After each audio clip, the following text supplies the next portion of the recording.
Bienvenue, je m'appelle Ben Picard et je vous accompagne avec ce podcast dans la réalisation d'un rêve, courir un premier marathon. Alors nous sommes le 1er juin, on entre dans la 13e semaine déjà de préparation du marathon et donc il ne reste plus que 3 semaines avant le marathon du BW. Alors pour beaucoup d'entre vous, ce week-end est un week-end un peu particulier puisque beaucoup étaient aux 20 kilomètres de Bruxelles, d'autres sur des courses locales, certains ont simplement fait sortie longue, mais quoi qu'il en soit, on est entré dans la période où le marathon devient quelque chose de très très très concret, puisque on y est évidemment quasiment. Alors c'est très important, hein, nous sommes dans la phase dite d'affûtage, et comme je l'expliquais lors de la semaine dernière, de l'épisode précédent, l'affûtage c'est vraiment quelque chose d'extrêmement concret, hein. On est passé finalement pendant des mois d'une idée où le marathon finalement c'était une date sur un calendrier, mais là c'est devenu un objectif, puis un plan d'entraînement, et maintenant tout doucement ça devient un rendez-vous. Très concrètement, dans 3 semaines, vous serez sur la ligne de départ et vous allez avoir le plaisir de courir le marathon du BW, qui est un très très chouette marathon. Alors il faut évidemment tout doucement parler, on parlera encore la semaine prochaine et la semaine suivante, évidemment, des derniers préparatifs avant le marathon. On parlera des préparatifs la semaine prochaine, on parlera du marathon la semaine suivante. Mais à ce stade-ci, il faut vraiment réfléchir à que se passe-t-il dans notre tête avant un marathon. Et je vais vous faire une confidence, moi j'ai couru 66 marathons et il ne m'est jamais arrivé, effectivement, de ne pas me réjouir ou de ne pas être très excité à l'idée du marathon. 66 marathons plus tard, je vis toujours ça comme la première fois, comme l'arrivée de Saint-Nicolas. Et je connais très peu de coureurs qui sont totalement sereins à 3 semaines du marathon. Donc si vous avez des questions, si vous ne vous tracassez pas, tout va bien à ce stade-ci, il est inutile de se demander si vous en avez fait assez, si vous êtes prêt, est-ce que vous auriez dû faire plus de kilomètres, est-ce que la séance ratée il y a un mois va me pénaliser, est-ce que cette petite douleur ici est normale, etc., etc. Il y en a qui regardent la météo 15 fois par jour, alors que le marathon c'est encore dans 3 semaines. Bref, ça commence effectivement à cogiter, et je vous rassure, c'est complètement normal. Parce que jusqu'à présent, évidemment, le travail était simple, hein. Vous aviez un programme, à la limite vous écoutiez le podcast, vous mettiez vos chaussures, vous allez courir. Bon, tout se passait bien, évidemment. En gros, on suit le plan, on est emmené dans le petit train de l'aventure, je me prépare, mais là, tout doucement, ça va évidemment devenir très concret.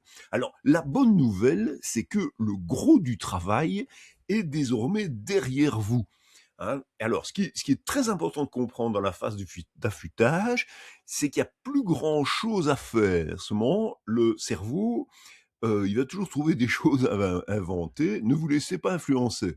Je crois que l'une des choses les plus importantes à comprendre à ce stade-ci, c'est que la préparation du marathon, ça ne se résume pas à l'une ou l'autre séance, ça ne se résume même pas à une semaine.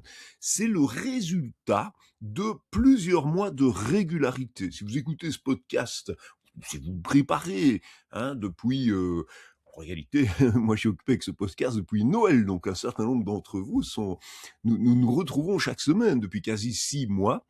En fait, le chemin, il est fait, hein. Donc ça, c'est la bonne nouvelle, le chemin est fait. Je vais pas utiliser de gallicisme, j'ai l'impression d'être François Hollande quand je fais ça. Personne ne réussit un marathon avec sa dernière sortie longue, hein. Le marathon est prêt, hein. Vous êtes prêt, en principe, à courir. On ne rate pas non plus un marathon parce qu'on a dû raccourcir une séance au mois d'avril. Ce qui compte, c'est le tout.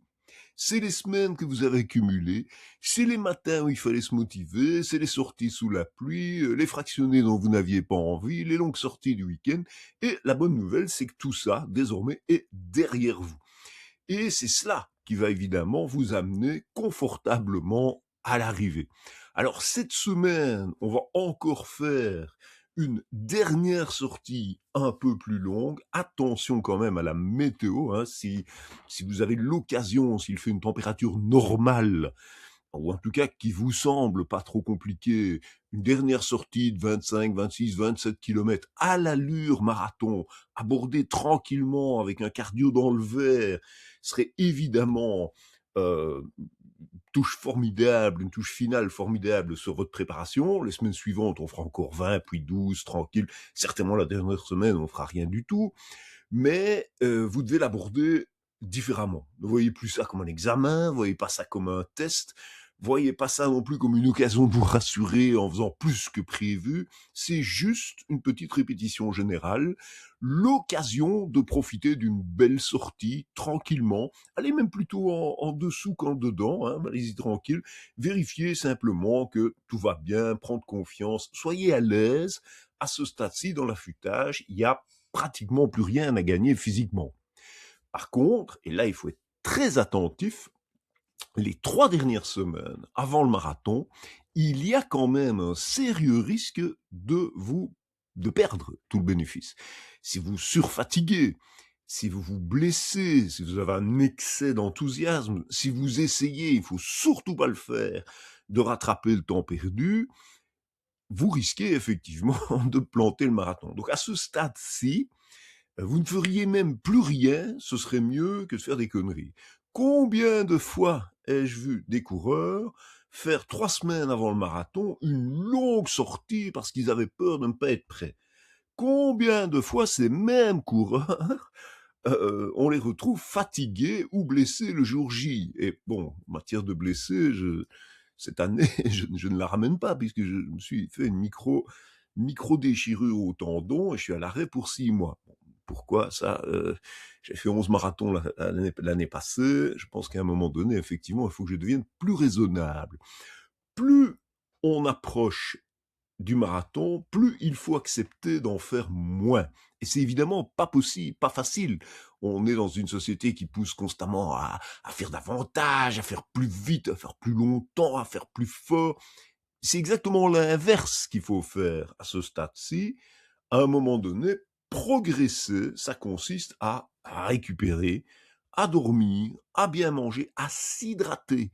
L'hydratation, je l'ai rappelé dans un des épisodes, dans les facteurs de succès du marathon, euh, plus on va se rapprocher du marathon, plus la fatigue instantanée et l'hydratation seront les 2 facteurs qui vous rendront le mieux à transformer tout le travail que vous avez accumulé en un effet positif qui vous permet de disposer de toute votre énergie le jour J. Il y a autre chose auquel il faut penser, hein, c'est la dimension mentale. N'imaginez pas les 42 kilomètres, c'est trop grand. Mais moi-même, j'ai fait beaucoup de marathons. 42 kilomètres, quoi qu'il arrive, c'est impressionnant. Imaginez tranquillement le départ. Imaginez un découpage cool. Je vous ai parlé du mien, comme vous voulez. Moi, je fais déjà 5 kilomètres, j'ai déjà dit, en mode quasi-échauffement. Et puis, je profite de 27 kilomètres, mais tranquille. Je vais du 5 au 10, du 10 au 15, du 15 au 20. Je papote un peu, on passe à la moitié. Tiens, on est déjà à 25. On arrive au 30. Oh, 30e kilomètre, on est déjà là. OK? Et le marathon, ça se vit étape par étape. Quand je suis au 32, je me rends compte, oh là là, on est au 32. Eh bien, au 32e kilomètre, mais quand vous y serez, vous y penserez quand vous y serez. Vous pouvez vous dire, mais au 32e kilomètre, je vais devenir finisher. Il n'en reste que 10. Et ces 10, je les prends même pas en un bloc. Je fais 8, qui en général sont un peu longs. Et puis au 40e, je sais que je serai finisher. Enfin, on est toujours finisher quand on passe le 32, de toute façon.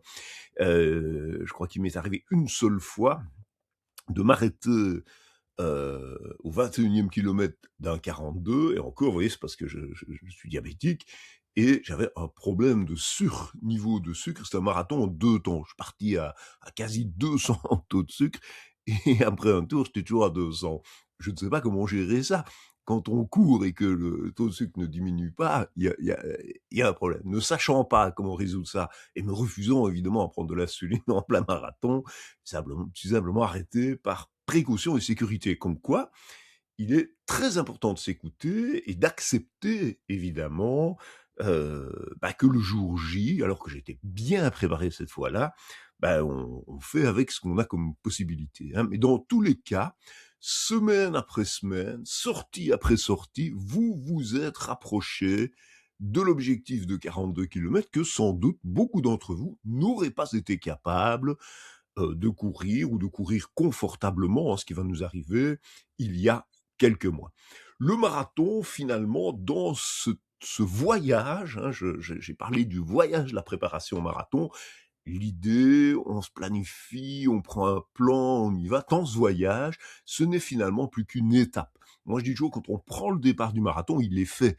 Avec mon expérience, au bout de 3-4 kilomètres, je peux vous dire à quelques minutes près quel temps je vais faire à l'arrivée du marathon. Je le sens.